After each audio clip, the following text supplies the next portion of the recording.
গতকাল ওসমান হাজি ভাইয়ের উপর যে নির্যাতনজনক হামলা করা হয়েছে, আমি ব্যক্তিগতভাবে হাজি ভাইকে জুলাই আন্দোলন থেকেই চিনি। ওই ব্যক্তিটিকে আমি ব্যক্তিগতভাবে খুবই পছন্দ করি। ওনার প্রত্যেকটা ভিডিও আমি দেখি। ওনার নির্বাচনী প্রচারণায় উনি সর্বমত সেটাও আমি দেখি। যদি হাজি ভাই না থাকে তাহলে বাংলাদেশে বিপ্লব থাকবে না।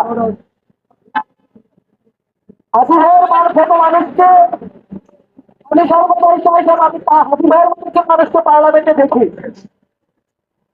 বাংলাদেশের একটি কুচক্রী মহল, একটি গুপ্ত রাজনৈতিক সংগঠন, যারা হাজি ভাইকে হামলার মাধ্যমে বিএনপিকে প্রশ্নবদ্ধ করতে চায়,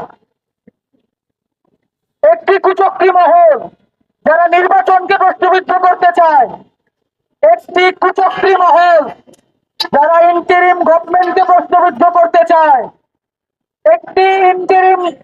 একটি মহল, একটি কুচক্রী মহলই সবকিছুর পিছনে দায়ী, যাদেরকে আমরা সর্বদাই কাঁধে কাঁধ মিলে নিয়ে ঘুরে বেড়াচ্ছি, যাদেরকে আমরা আশ্রয় দিচ্ছি, প্রশ্রয় দিচ্ছি। সকলকে মনে রাখতে হবে, বাংলাদেশ থেকে আওয়ামী লীগ চলে গেছে, আওয়ামী লীগের প্রেতাত্মারা কিন্তু এখনো বাংলাদেশ থেকে যায়নি। আপনি আমরা তাদেরকে সাথে করে নিয়ে আন্দোলন মিছিল মিটিং করতেছি। বর্তমানে দুইজন লোক বৃদ্ধি করার জন্য আমরা যারা ছাত্রলীগ সাথে নিয়ে ঘুরে বেড়াই, আওয়ামী লীগ, যুবলীগ, স্বেচ্ছাসেবক লীগ, জমি লীগ, শ্রমিক লীগ সাথে নিয়ে ঘুরে বেড়াই, তাদেরকে একটি কথা বলতে চাই, সাবধান হন। আজকে হাজি ভাইয়ের উপর গুলি চালানো হয়েছে, কালকে এইগুলি আপনার গায়ে চলবে, এইগুলি আমার গায়ে চলবে। সুতরাং এখনই সময় আছে, সাবধান হন। আওয়ামী লীগকে বাংলাদেশ থেকে বিতাড়িত করুন, আওয়ামী লীগের প্রচেষ্টাকে বাংলাদেশ থেকে বিতাড়িত করুন।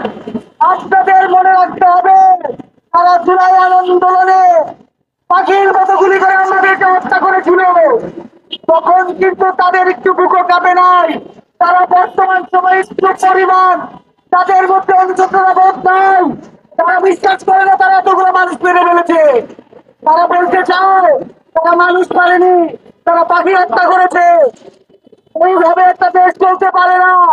ইন্টারিম গভর্নমেন্টের কাছে আমার আকুল আবেদন থাকবে, আপনারা বাংলাদেশ থেকে যে আওয়ামী লীগ নামের একটা সংগঠন আছে, সেই সংগঠনকে সম্পূর্ণরূপে বহিষ্কার করুন, ব্যান করুন।